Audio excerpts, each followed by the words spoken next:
ఒబేసిటీకి డయాబెటీస్కి link ఏంటి? మనం ఇవాళ ఒక చిన్న కథతో తెలుసుకుందాం. మన కథలో మిస్టర్ డి అనే చాలా రిచ్ పర్సన్ ఉన్నారు. అతనికి చాలా బ్లాక్ మనీ వస్తుంది. అతను ఉట్టి లోకల్లోనే కాకుండా ఇంట్లో ఎక్కడ పడితే అక్కడ అది దాచుకుంటాడు.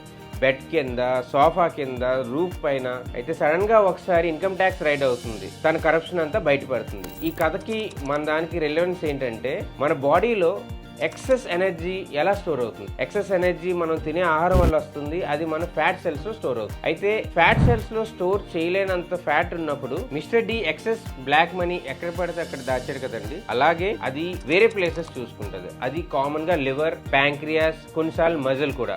అలాగే ప్యాంక్రియాస్ లో కూడా ఫ్యాట్ డిపాజిట్ అయిపోవడం వల్ల ప్యాంక్రియాస్ సరిగ్గా పనిచేయదు. ప్యాంక్రియాస్ ఒక గ్లాండ్, అందులో ఐలెట్ సెల్స్ అని ఉంటుంది. అందులో నుంచి మనకి ఇన్సులిన్ వస్తుంది బీటా సెల్ నుంచి.